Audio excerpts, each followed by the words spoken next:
Jauan Jennings, we salute you.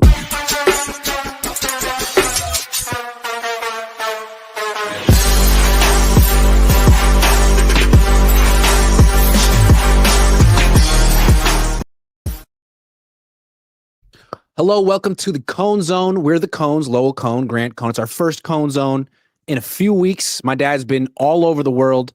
Last week, we did a special Cohn Zone vacation down to Southern California. We'll tell you all about it, because I know you guys want to know. But as we were coming home, Jauan Jennings changed the narrative and made it about business again. Jauan Jennings wants a new contract, and the two of us think he should get it. Why do you think he should get it? Can I do a little background first? I like background. Okay. I want you to know I'm not necessarily on the player's side or the ownership side. I try to think of it in a way that's fair. Recently, I've been on the side of ownership against Ayuk, against Deebo Samuel. I was all in with them. I was happy and all in with them when they got rid of Juszczyk, and chagrined when they took him back. So I've been with them. On this one, I am all in with Jennings. So I mean, really all in. I like what he's doing. I approve of it, and I hope he gets what he wants. So, a couple of things. I think he was the best wide receiver last season.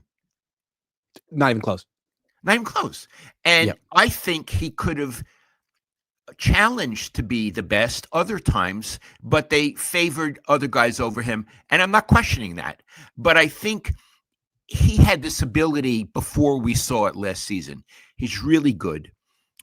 Without him last season, I don't think it would have had a wide receiver core or any wide receivers that you would really care about.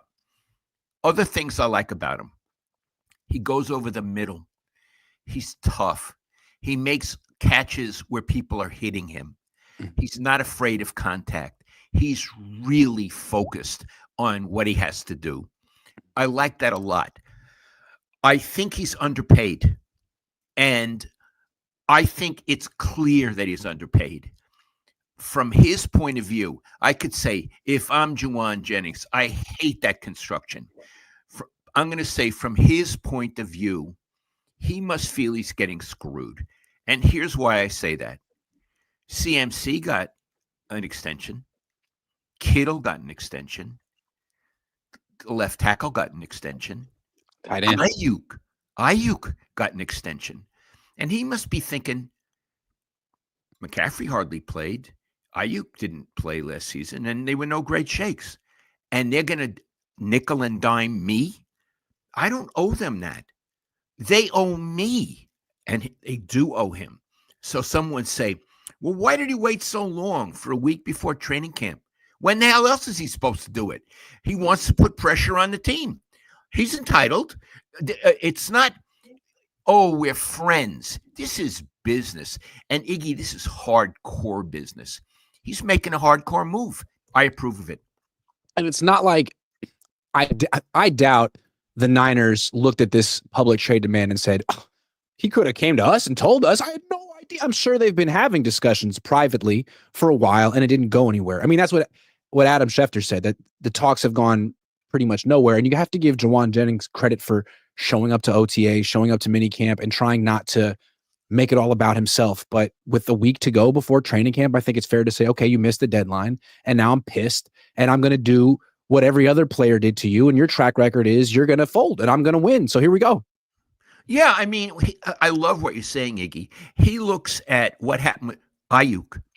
Ayuk was a pain in the neck. I didn't like how he handled it at all, as opposed to Jennings.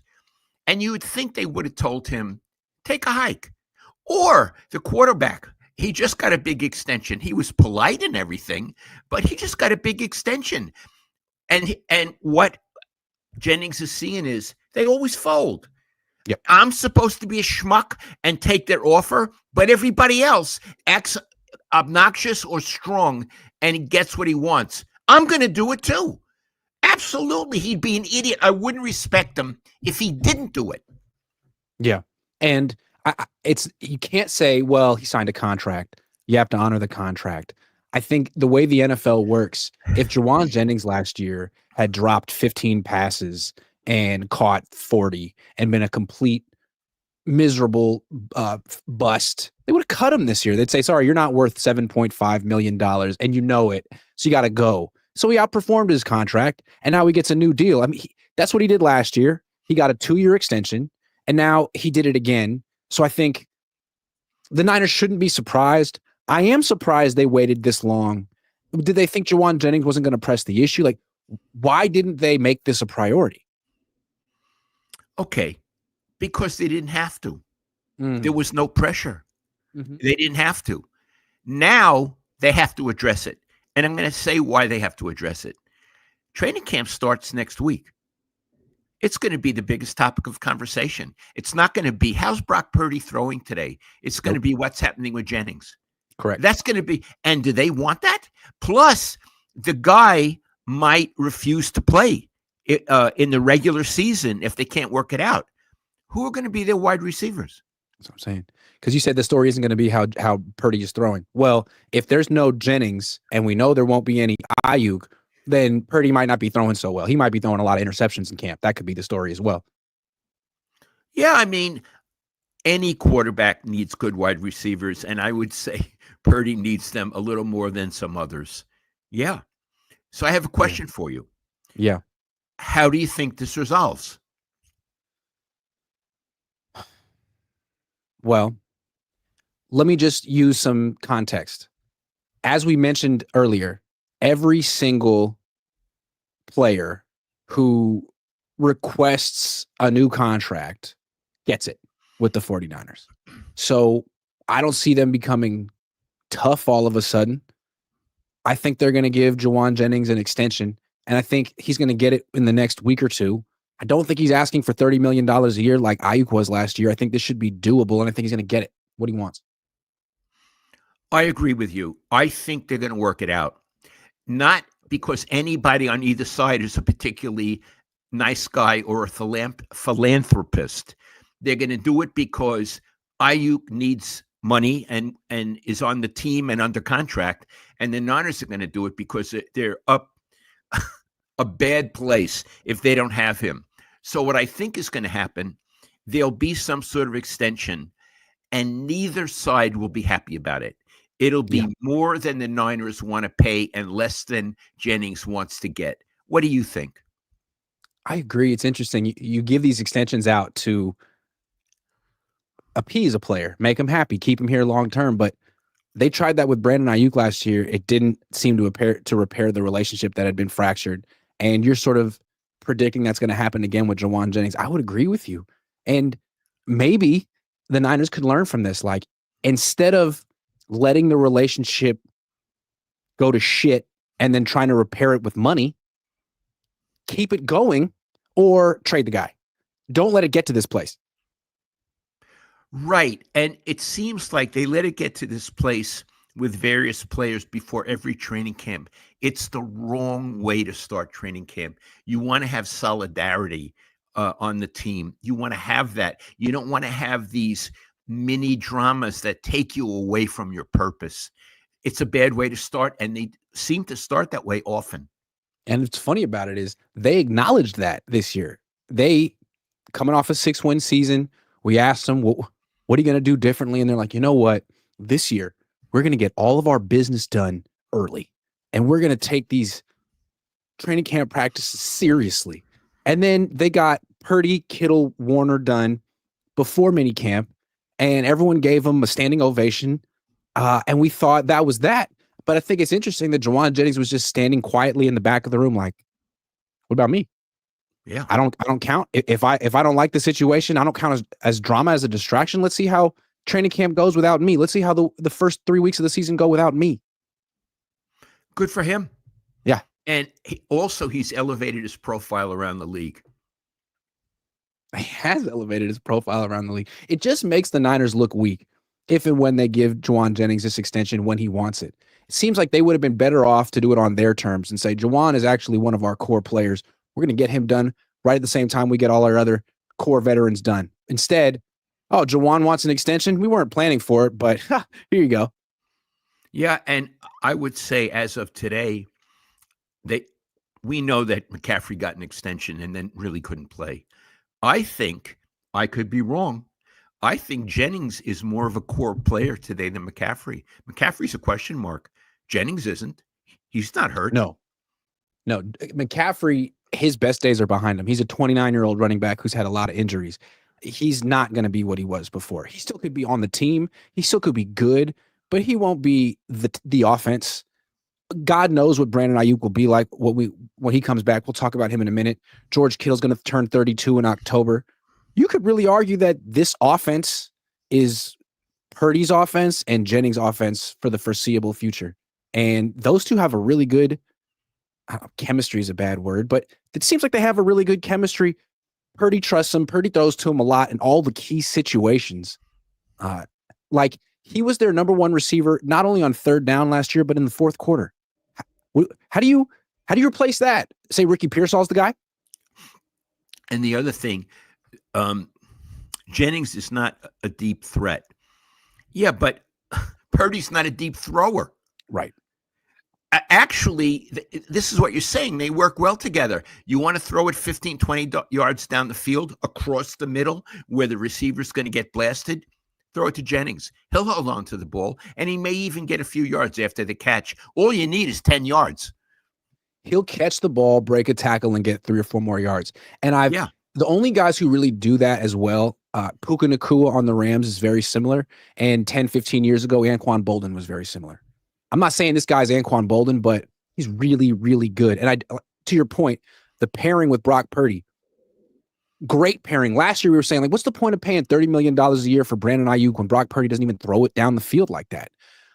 With Purdy, it's not just his arm, but I think it's his size. The fact that he's a little shorter, and he says, he actually throws blind some of the time because in the pocket, he can't see everything. I think it's helpful to have tall receivers. His favorite receivers are Jauan Jennings and George Kittle, 6'3", 6'5". I think he can see those guys most of the time as opposed to Jacob Cowing, who's 5'9". I love what you're saying. That all factors in. It's absolutely a huge factor. I think we know that Purdy likes throwing to Jauan Jennings. We've seen it for years. So I'm just trying to reverse engineer the reason why. Why does he trust the guy so much? Well, if you throw it anywhere near Jauan Jennings, there's like a 75% chance that he's going to catch it. And his limitations play right into Purdy's limitations. I'm going to make an interesting comparison. There was a time Samuel was very good. Jennings is a better wide receiver than Samuel ever was. Samuel was a dual threat. But as a wide receiver, he was not as good as this kid. Or am I wrong, Iggy? You're absolutely right. I mean, in terms of getting open, Jennings is better than Debo ever was. And in terms of like catching the ball, Jennings is way better than Debo ever was. The thing with Debo was if you could get the ball in his hands, which was an adventure, after that, he could be the best. But that was one phase of like 3 phases of being a wide receiver. Yeah. Getting open, not so good. Catching the ball, not so good. Everything after, great for Debo. Jennings is different. Getting open, really good. Catching the ball, elite. And then afterward, he's not fast, but he'll break a tackle. He led the Niners receivers in broken tackles forced last year, more than Kittle. Wow, I didn't know that. That's interesting. Yeah. So we both agree. We were going to make a bet here, but there's no bet to make. I'm going to say something How about else. this? How about like an over-under on when it happens? When do you think the 49ers give the first padded practice, before or after the first padded practice? Okay. When would the first padded practice be? I'm thinking it's usually like the 4th or 5th day of training camp. So let's say around August 1st, a little before. Okay. Do you want to make it simple and just call it August 1st? Fair enough. Okay. Okay. What are we betting? I'm saying that they'll make a deal on or before August 1st. I agree with you because I don't think they want this to fester. Fester is the word we're using. We don't have a bet. No. Okay, we'll find a bet another time. But we agree that Jauan Jennings has them in a night fork right now. Yes, and I want to say one other thing. What's happening with Jennings and the Niners does not happen in a vacuum. There's all those guys in the locker room who are looking at it. Yeah. How are they treating my teammate? Mm-hmm. is it fair the way they're treating my teammate? Do I want this teammate on the team in the upcoming season? And I'm going to tell you, unless somebody has a personal grudge against Jennings, and I wouldn't know, they're in his corner because it's fair and because they want to think if they were in that position, they'd be treated well also. Yeah, I mean, we know that Brock Purdy's been taken care of. George Kittle's been taken care of. Fred Warner's been taken care of.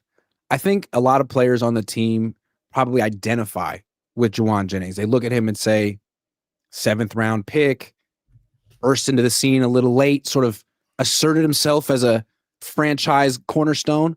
Will the Niners recognize it? Or will they act like he's replaceable the way they acted, like Dre Greenlaw was replaceable? That was another one.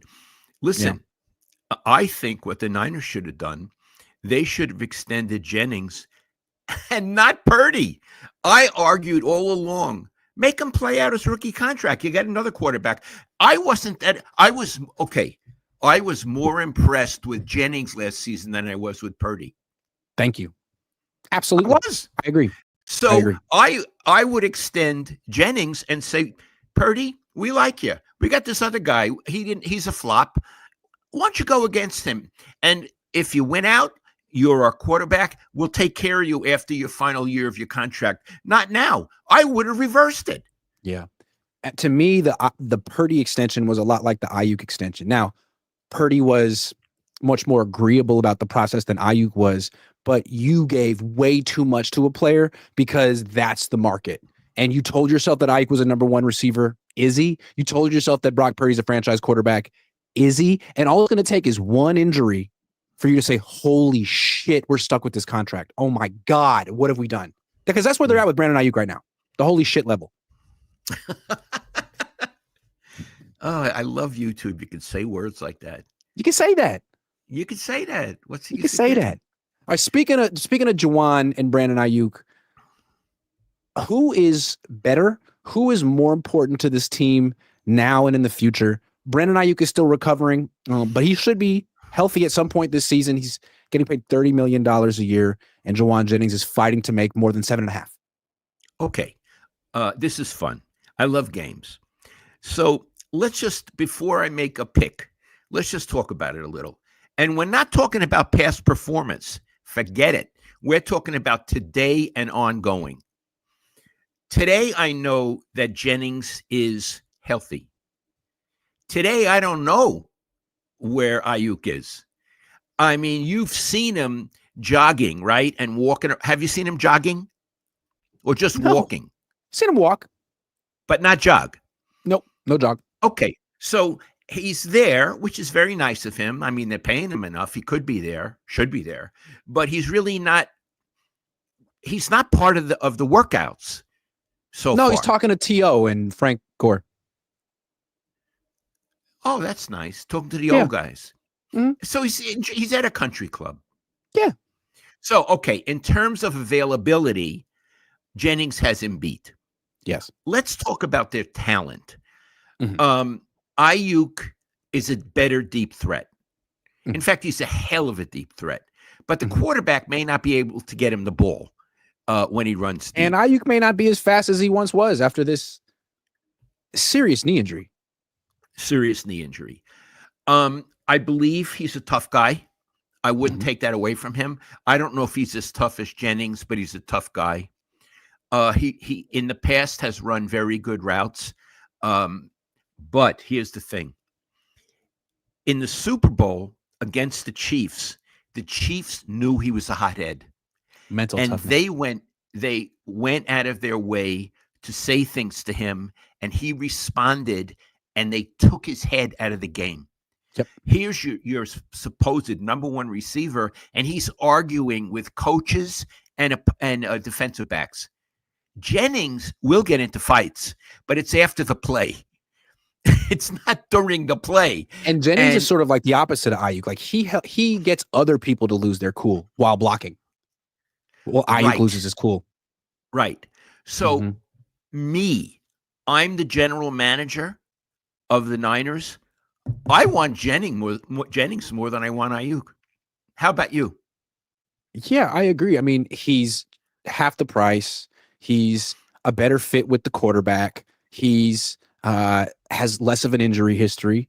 And I mean, you want to throw that 15-yard pass over the middle as much as possible. Well, that's how Ayuk got hurt last year. And I'm not saying it's Ayuk's fault, but he's a much smaller wide receiver than Jauan Jennings, where we've seen Jauan a lot of times when he's going over the middle, makes the catch, takes the hit, guys bounce off of him. Like, you're more worried about the people hitting him than him. He's so big. So I think he is a perfect fit. Yeah, so I really like Ayuk. I'm not putting him down, although I think he's been very juvenile in his behavior. Maybe he's come along. This guy Jennings doesn't seem that way. I've never met him, but for what the Niners want, I prefer him than Ayuk. Although, Iggy, I'd like to have them both. Sure. I mean, let's be clear about this. You want to have them both. Yes. And then some third guy, Pearsall or Cowings. But if you had both of them starting, Iggy, wow, now that would be interesting. Sure. Given the money, though, I wonder if they can make it work, especially with what they're paying Purdy and Bosa and Trent Williams. If you had to guess one of them on this team a year from now, only one, who do you think it would be? Say that again. If only one of these players is on the team a year from now, who do you think it'll be? If the Niners had to choose. Okay. Tell me who they are again. Brandon Ayuk, Jauan Jennings. A year from now? Year from now. I'm going to answer I don't know. I don't know. You're going to have to help me on that one. To me, I think Jennings is more likely to be on this team long term. I don't even know if Brandon wants to be here anymore. He doesn't follow the team on Instagram. Jennings does. Brandon seemed like he's got his own, I don't know, grievances, and I don't really see that with Jennings. He just wants to be paid what he's worth. And I think if he gets that, I think he'll be real happy to wear the 49ers colors and the right shorts and talk to the media. Maybe I'm wrong. I don't know. But I think he could rise to the occasion, being the number one wide receiver and stay in his career with the Niners, whereas Brandon Ayuk seems like he still has something to get off his chest. Brandon Ayuk seems like a young man who's a little confused about what he wants in life. Mm-hmm. By the way, I'm not putting him down for it. When I was his age, I was more confused. Yeah. It comes with the age. Jennings he seems a little more put together. And yes. Ayuk may get more put together. So your analysis is fine with me. I don't know how to answer that question. Who'll be with them? I mean, I have a lot of questions. Like, forget them. After this season, is McCaffrey going to be on the team? Yeah. I don't know. I wouldn't be so sure. This could be the last season of McCaffrey, the last season of Ayuk. I mean, they really could be starting a whole new offense. Right. Yeah.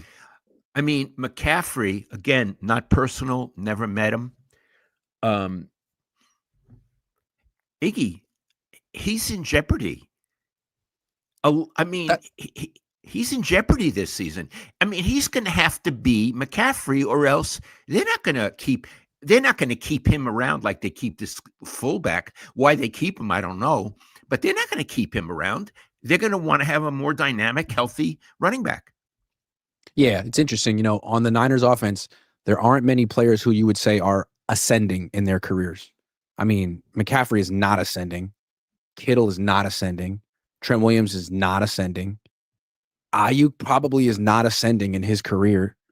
I don't know if he'll ever be as good as he was in 2023. The guys who theoretically could be ascending on this team, Purdy and Jennings, maybe Pearsall. Yes. Maybe. Yeah.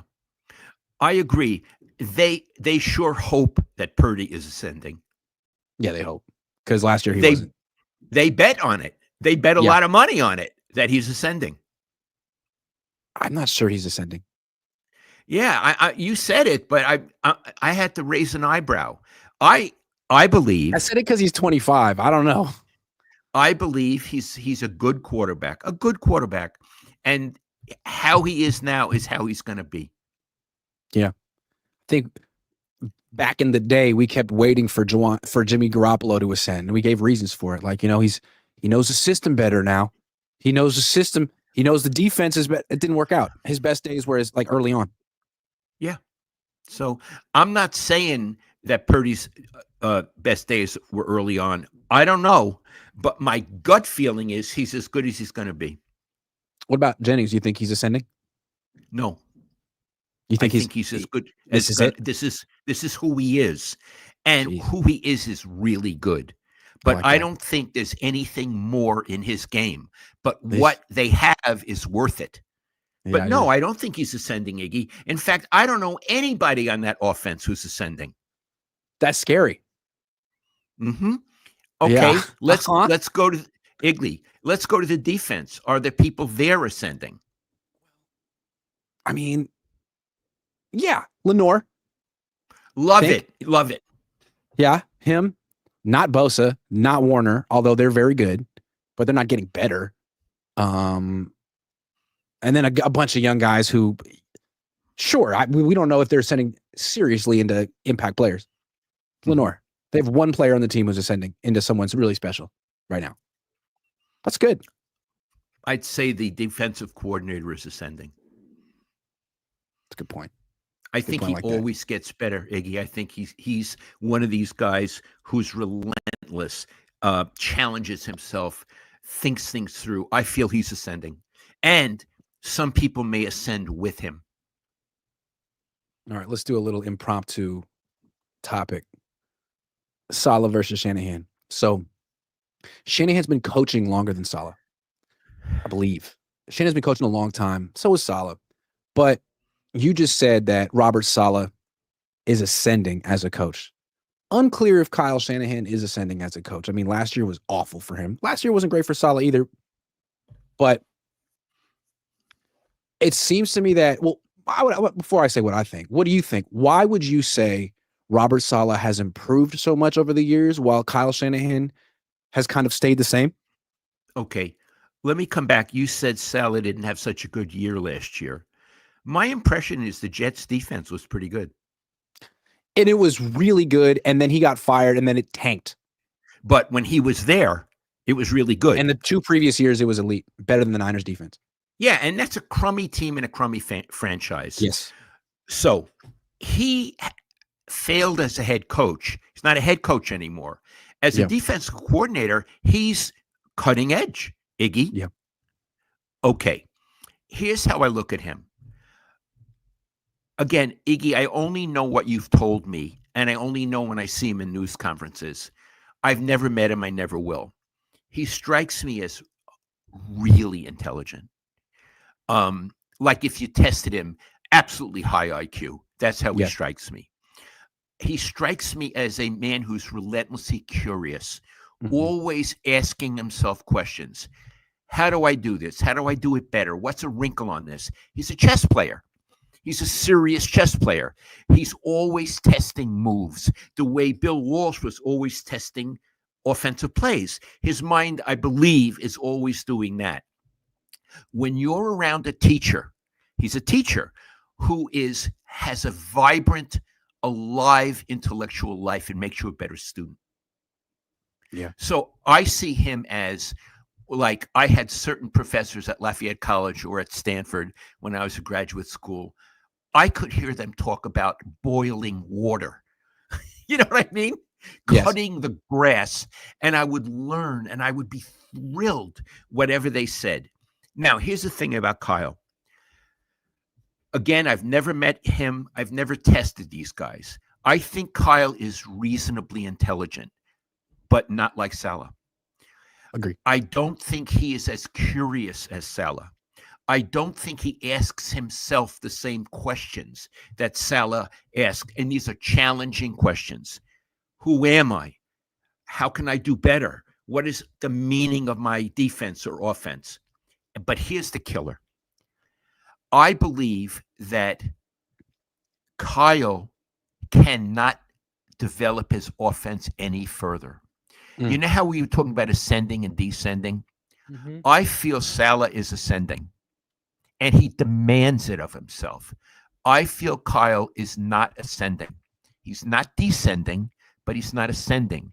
He's got a system, and he's damn well going to do that system. Yeah. So he is static. I see him, Yeah. and for the rest of his career, I see him as static at a very high level, Iggy, Yeah. Yep. but not ascending. That's why I think, and I'm not even talking about personal stuff. That's why I prefer Saleh to him. I think what they have in common is their work ethic.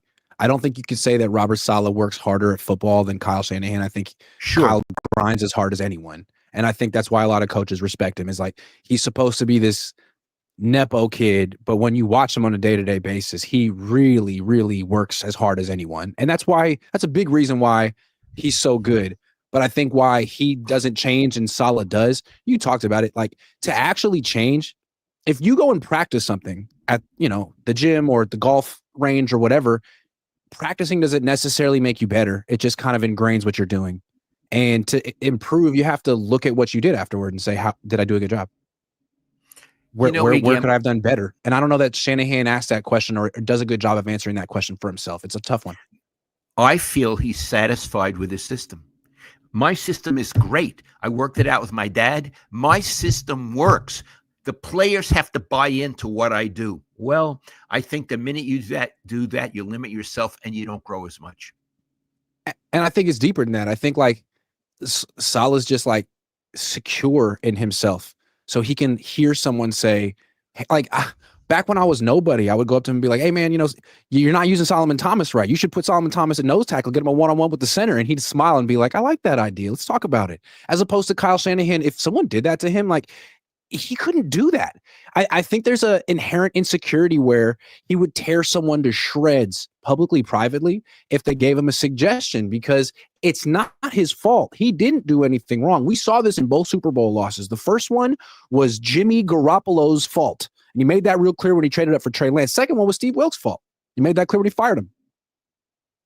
Yeah, and I don't think it was Steve Wilkes' fault. It wasn't Jimmy's fault. In both cases, it was Kyle's fault. You didn't run the ball in the third quarter. We have the numbers. And Wilkes didn't forget the rules or not learn the rules. And I can't prove that Kyle didn't know the overtime rules, but I sure don't think he did. I sure don't think he did. So, okay, we just did I love comparisons. So we just did the defensive coordinator and the head coach. Probably the 49ers are not going to be happy at what we said, but Iggy, I'm an old man. I'm entitled to my opinion, and you're a young man and entitled to your opinion. You did say that Kyle Shanahan's very good, and I agree. And I think what makes him so interesting to cover is that he's sort of a Greek mythological figure. He does carry the team to a very, very close to the finish line. He's the bus driver. He's a spark plug for most of this. And then he gets to the second half of the Super Bowl with the lead, and he's the reason they lose. And it's like, I've never seen anyone like that.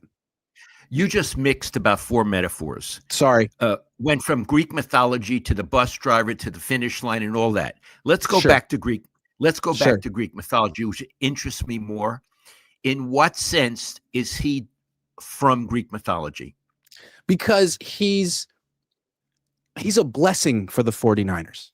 He created all of this. He brought in John Lynch. He brought in Robert Saleh and D'Amico Ryans. He makes the offense work with quarterbacks that probably other coaches wouldn't have success with. It's his vision.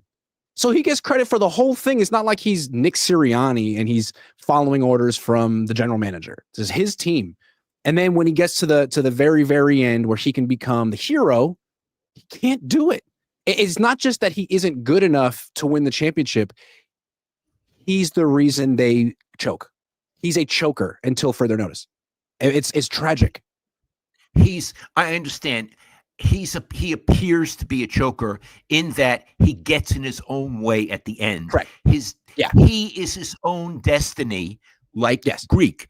He's his own destiny, and it's a destiny of almost but finally failing. Right. And he tells himself, it's not my fault. And I'm facing Mahomes. I'm facing Tom Brady. I'm facing these all-time greats. No. You're facing yourself. He's facing. I love it. I'm glad we came back to the Greeks. Yes, the Greeks are important. The Greeks are important. You're facing yourself, and the battle you have in order to win a Super Bowl is to honestly face yourself and do something different. And if he could do that, He'd be the best coach in football. And currently, he's a tragic hero. Yes. He's a hero, but he is a hero. He's a hero, but he's a tragic hero, and it breaks your heart.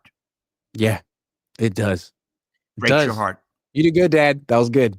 I was an English major. I could do this stuff. PhD. All right, Niner fan 8537 says, I feel that if they do extend him, it should be a 3-year deal and not a 2-year again. Jennings. Thoughts, feelings, impressions? They'll work it out. Whatever. Yeah, whatever. Those are details. Sheridan Milestone 1737 says, don't pay Jennings, trade him in a mid-late rounder for Terry McLaurin or for a position of need like O-line or D-line. What are your thoughts, Dad? They need wide receivers. Now, McLaurin's a wide receiver, but McLaurin's 30, and McLaurin's going to be very expensive. He wants $32 million a year. He's 30. Well, forget it. They're not going to do that. They're not going to do that. Why pay any wide receiver that had a horrible separation against DBs last season? 50-50 balls and contested catches isn't a viable long-term offensive strategy. I thought he did pretty well. I think he's pretty good at catching the balls. I think he's pretty Bolden good. could do it his whole career. Yeah, I think he's pretty good. I think he can do it. I don't know. That's the thing with Jennings. It's not like he's a one-year wonder.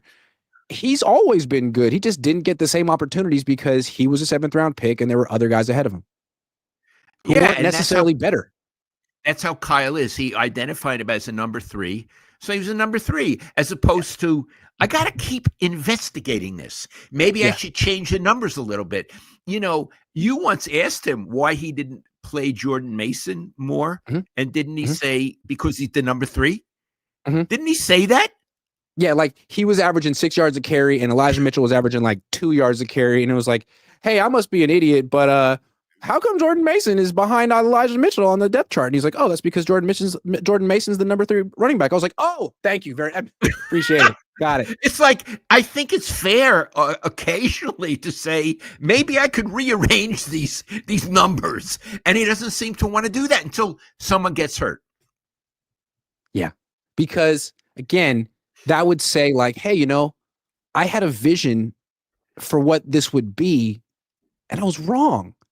And it turned out a different way. And that's okay. I'm going to go with it. But it seems like he's so committed to his vision, he has to prove that he was right ahead of time. Yeah, yeah. And a part of growing up is admitting you're wrong and making the needed changes. You don't have to be right all the time. You have to admit when you're wrong, and you have to admit it quickly so you can pivot. And Iggy, no one is right all the time. No one. Let's do one more comparison for Jauan. Jauan Jennings against George Kittle. George Kittle's a future Hall of Famer, and Jauan Jennings is not. But we're talking about who's better right now. And Kittle's going to be 32 in October. Jennings just turned 28.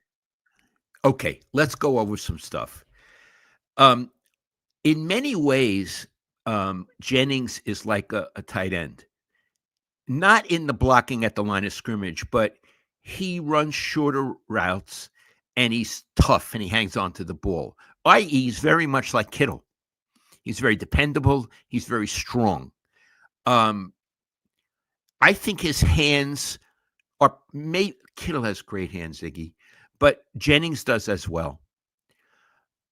You're asking who is more important right now and in the future. I'm going to say Kittle. Nothing against Jennings. We've been praising him all. Kittle is really something. I think he's bigger, stronger, as gifted, and he is a more important blocker. I'm not saying a better blocker, but he's more important because the run game goes with him a lot. And those are really, he's in many ways like a good tight end. He's like an offensive lineman. And that's more important than the blocking that Jennings does, even though he's very good at it. Yeah. Two marks against Kittle. He's older, so we don't know how long he's going to last. I assume this season he'll be very good again. And he does get hurt and misses a few games. Whereas Jennings, Iggy, does he miss? I don't think he misses games. Not so much. Yeah. So not so much. What I would say is it's very close. You want them both. I think in the upcoming season, I want them both, and I want Ayuk, but I think Kittle is maybe A, and Jennings is A minus.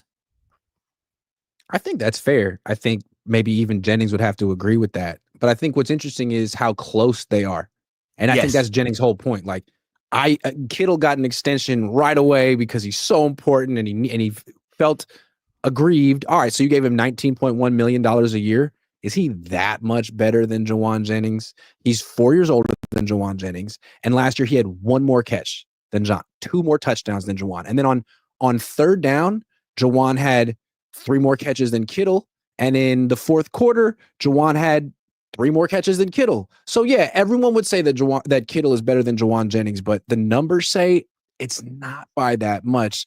And if you say that the big edge for Kittle is at blocking, well, Jennings is arguably the best blocking wide receiver. Maybe if you thought of Jennings as a tight end who doesn't really line up on the line of scrimmage but moves around and runs routes like a tight end, you'd think of him differently. I think we hold his lack of speed against him. But as a tight end, he's perfectly fast enough, and he gets open and catches passes. So, yeah, he should probably get paid about what Kittle gets paid. Interesting. So, again, let's look at the big picture. If they have Kittle, Jennings, and Ayuk, you lining up on first down, that's pretty good. Not bad. Yeah. That's and if McCaffrey is McCaffrey and they have him, that's a pretty good offense. And then the quarterback looks very good. Yeah, and if Purdy is who the Niners think he is, that's more than enough. Yeah, more than enough. More than enough. All right, Dad. So you just got back from one heck of an excursion. I was on it with you a little bit. Tell the good people what you've been up to. Okay. A week ago, and Iggy encouraged me to do this. A friend of mine who worked with me in Santa Rosa, Jeff Fletcher, who's one of the great baseball writers in America, along with Barry Bloom and Susan Slusser. Jeff Fletcher was getting married in San Clemente, which is really very close to San Diego. And I don't go down there very much. But Iggy said, have a road trip as opposed to not going or flying down. So Iggy went his own way, but we would meet at night. We drove down the first night to Paso Robles, then the next night to Santa Barbara, and then the next night he went on to San Diego, and I stayed in San Clemente, actually Dana Point, which I'd never heard of, for a few days to go to the wedding. And he golfed his way down the coast, and I went wine tasting. Paso Robles is warmer and has great cabs and Syrahs. And I tasted at a place called Justin and had a wonderful time. And down towards Santa Barbara, I had wonderful Pinots in a town called Los Olivos at a little winery called Dragonette. And in Santa Barbara, I went to Marjoram, which was right near our hotel, and had a wonderful time. So I just drank myself down and up the coast. And we got back on Monday. Today's Wednesday. We got back on Monday. And you know what? I've been pretty much staying in the house for the last 3 years with the blinds drawn and reading. And I'm learning how to get out in the sun again and talk to people. And so it was fun and extremely therapeutic, and show that I'm still kind of can be in the game. Yeah. You drank some real good wine too. It seemed like what are the differences in the different regions? Santa Barbara, Paso. Okay. Yeah. I just love that question. Paso is a warm place. In fact, when I drove, I had to drive over the hill to get in there. It was 100 degrees getting in there. And Pinot Noir, which is my favorite red because it's so gentle and feminine, can't do well there. It needs to be very chilly at night. It needs to be near the Pacific coast. So the wines in at Justin, which is a very good Paso Robles winery, are big red, Ziggy. Cabs that you have with a steak. Petite Syrah. And Syrah, actually, the two. And Syrah is from the Rhone Valley in France, and it's a big, wonderful red. And in Australia, they call it Shiraz. It's the same grape, and it's a world-class grape. when you go down to Los Olivos and Santa Barbara, which are both near the ocean, it gets cool at night and foggy, and that's what the Pinot Noir grapes need. They quote unquote need to suffer. That's what they say. They need to suffer in order to produce good wine. And from the two places I went, Marjoram and Dragonette, they had so many different interpretations of the grape, and they were all so gentle, but not sweet, Iggy. Gentle and interesting, and smelled so good. And every time I went to a winery, because you get a little buzzed, and I get very friendly. And I can't say I made friends, but I talked to a lot of people. In fact, after I'd gone wine tasting, we were at this hotel.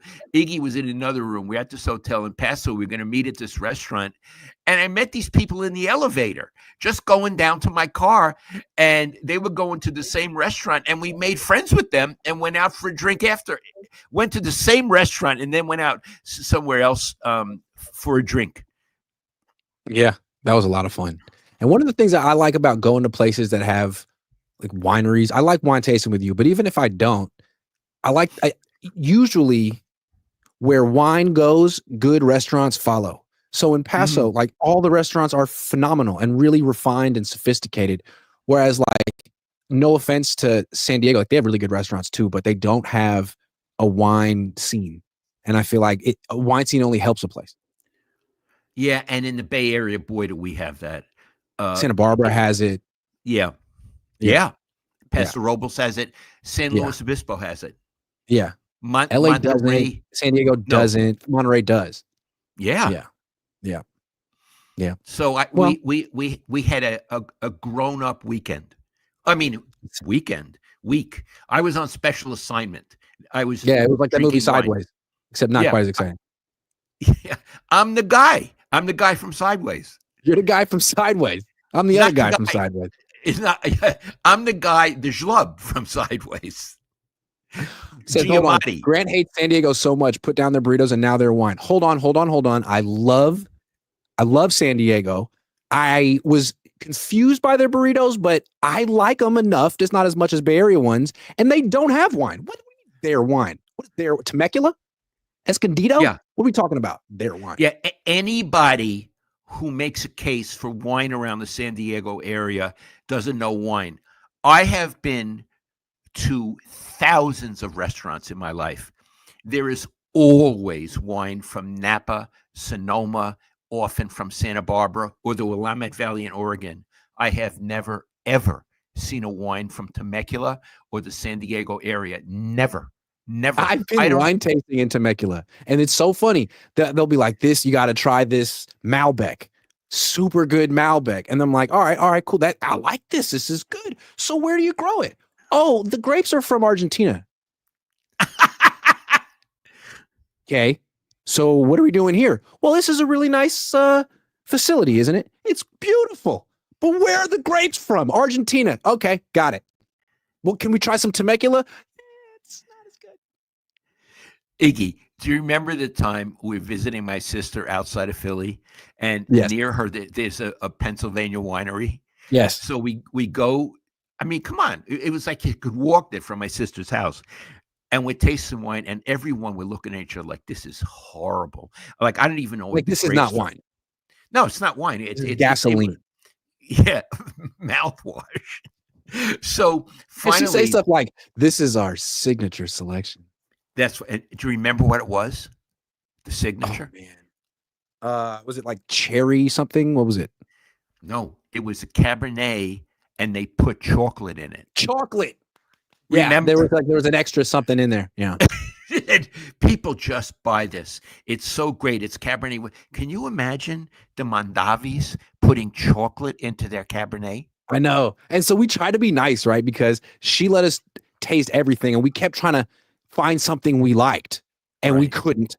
So we ultimately bought a cutting board and we paid for the tasting. It's a nice cutting board. Yes, we did. Yeah, we paid. I think she was pregnant, and we were very nice to her and all of that. But it's not like you could buy the wine. Okay, one more story. So you recently went to a blind. Did we tell this story? The blind tasting? Oh, did we? With all the sports writers. Yeah, this was so good. Okay, tell this. Okay. I'm in a wine group with all my friends. I have other friends. We meet once a year, and there's always a theme. So this was Bordeaux blends, but from California wine. And it was a blind tasting, and you had to bring it, and no one knew what they were drinking. It would be poured from a bottle would be in a paper bag.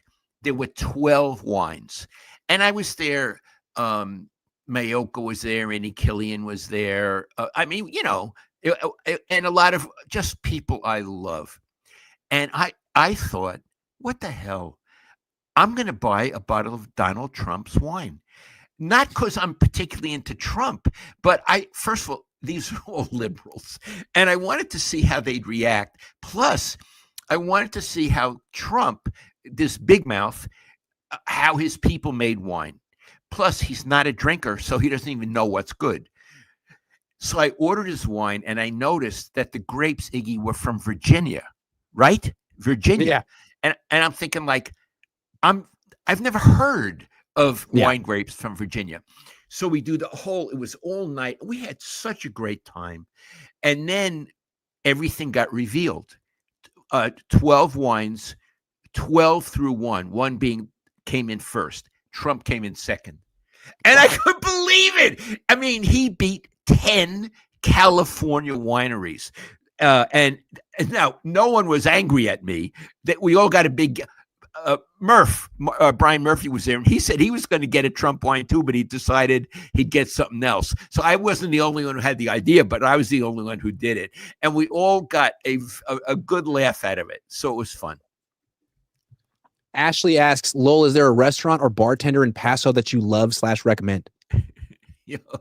What a wonderful question. My favorite restaurant in Paso is Il Cortile, Cortile, and it is, I'd say, as good as any Italian restaurant in San Francisco, if not better. They're only open 5 nights a week. They're not open Monday or Tuesday. But the wine person, the bartender, is Crystal. And I love Crystal. After my wife died, I drove down there on my own. I was so sad. And she really took care of me. And then when I was there the other night, she came out of the bar. I'd always remember you, Lowell. You said that I made you smile. She gave me a hug and a kiss and said, whenever you come down, you're always my guest. So thank you, Ashley. Shout out to Ashley. Shout out to Crystal. Shout out to my dad. Shout out to Gregory Young, 9095, who's a new member. Thank you, Gregory. Dad, the results are in. Once again, best show ever. We just did it. It's probably the best show ever, yeah. Yeah, the top 1%. I love you, Dad. Thanks a lot. I love you, Iggy. I'll talk to you soon. Talk to you soon. See you guys.